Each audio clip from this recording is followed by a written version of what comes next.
Hello दोस्तों। तो आपका एसएससी जीडी का जो एग्ज़ाम है वो लगभग मेरे हिसाब से 1 महीने के अंदर अंदर आपका स्टार्ट हो जाना चाहिए, ठीक है। क्योंकि अब की बार स्लॉट सिलेक्शन वगैरह कुछ होना नहीं चाहिए, क्योंकि स्लॉट सिलेक्शन जो है वो एसएससी ख़त्म करने की तरफ आ रही है, ठीक है।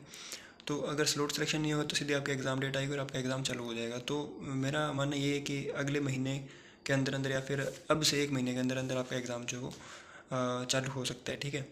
तो अब सीधा सीधा जो काम की बात पे आते हैं कि अ, अब जो 1 महीना आप मान के चलो कि आपके पास बचा हुआ है, तो इस 1 महीने में आप अपने जो जीके है उसको कैसे तैयार कर सकते हो कि आपको मैक्सिमम आउटपुट मिलेगा, ठीक है। तो मैं आपको सीधे सीधे बता रहा हूँ कि मैंने मेरे टाइम पे क्या किया था जब मैं एग्ज़ाम देने गया था एसएससी जीडी का, और अगर मैं आपकी जगह अब एग्ज़ाम दे रहा था तो मैं क्या करता, ठीक है।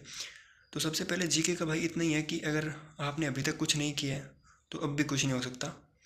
अगर आपने पहले से बहुत कुछ कर रखा है तो अब आप उसको इस तरीके से रिवाइज कर सकते हो, इस तरीके से आप पढ़ सकते हो कि आपको मैक्सिमम आउटपुट मिल जाएगा, ठीक है। तो उसका तरीका क्या है? तरीका उसका सीधा सा है।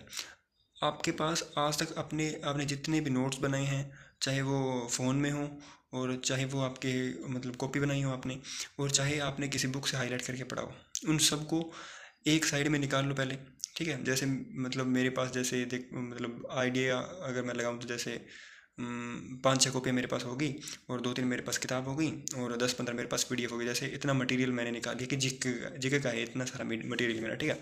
तो उतना मटेरियल सारा निकाल के अब उसमें से आप देखो कि जैसे मान के चलो कि एग्जाम्पल के तौर पे मैंने जैसे कि 10 कॉपियाँ मेरे पास होगी, बुक कॉपी सब कुछ मिला के, तो वो जो 10 सेक्शन मेरे बन गए हैं उनको अलग अलग 10 हिस्सों में बांट लो, ठीक है। और एक कॉपी को डेली का जैसे आधा घंटा या 40 मिनट या 50 मिनट बांध लो और डेली के रिवाइज करो उसे। और जो दसों की दसों कॉपियाँ हैं ना, वो एक ही दिन में एक साथ चलनी चाहिए, ठीक है। जैसे कि पहले आधा घंटा मतलब कॉपी पे नंबर लगा लो, 1 नंबर 2 नंबर 3 नंबर ऐसे करके, ठीक है।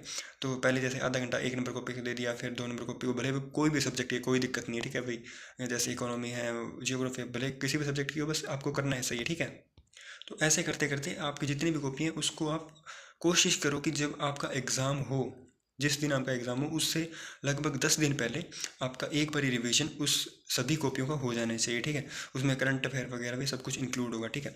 तो एक बार आपका जैसे रिवीजन हो गया 10 दिन पहले, तो अब जो उसके बाद में आपके 10 दिन बच गए ना, उस 10 दिन को 8 दिन और 2 दिन में बांट लो, या फिर 7 दिन या 3 दिन में बांट लो, ठीक है। 10 दिन में बच गए तो जैसे मैंने 7 और 3 दिन में बांट लिया, तो जो पहले 7 दिन है ना, उसमें जो मैंने रिवाइज़ किया था पिछले महीने में उसको मैं ब्रीफली पढ़ूंगा। पहले जैसे मैं डिटेल में पढ़ा था, याद किया था, वैसे नहीं, बस ब्रीफली उसको देखना है, भाई ऐसा है, ठीक है, ये मैंने पढ़ा था, जैसे मतलब टॉपिक देख लिया, उसके बारे में सोच लिया थोड़ा, फिर आगे बढ़ गए, ठीक है। ऐसे करके आप 7 दिनों में दोबारा अपने सिलेबस को जो है वो रिवाइज कर दो, ठीक है। अब जो 3 दिन लास्ट में बचे हैं उसमें आपको क्या करना है, सिर्फ कॉपी के पेज पलट के आपको देखना है कि भाई हाँ, बस आइडिया लगाना चाहिए कि भाई ऐसा ये टॉपिक है, हाँ ये था ये था ये था, ऐसे करके, ठीक है। ऐसे करके आप एक बारी अपने रिवीजन जो है वो पूरे सिलेबस का जीके का और कर दो, ठीक है। तो ऐसे करके आपके पास 3 बारी जो है वो रिवीजन हो जाएगा, ठीक है। पहले 1 महीना पहले से आप लगोगे और 10 दिन पहले आपने एक बारी कर दिया, और फिर जो उसके बाद में 7 दिन में एक बारी कर दी, और फिर जो 3 दिन बच के आपके उसमें आपने एक बारी कर दिया, ठीक है। तो ऐसे आपके पास 3 बारी जीके का रिवीजन हो जाएगा, और यकीन मानिए ऐसा ही मैंने किया था और मुझे मैक्सिमम आउटपुट मिला था।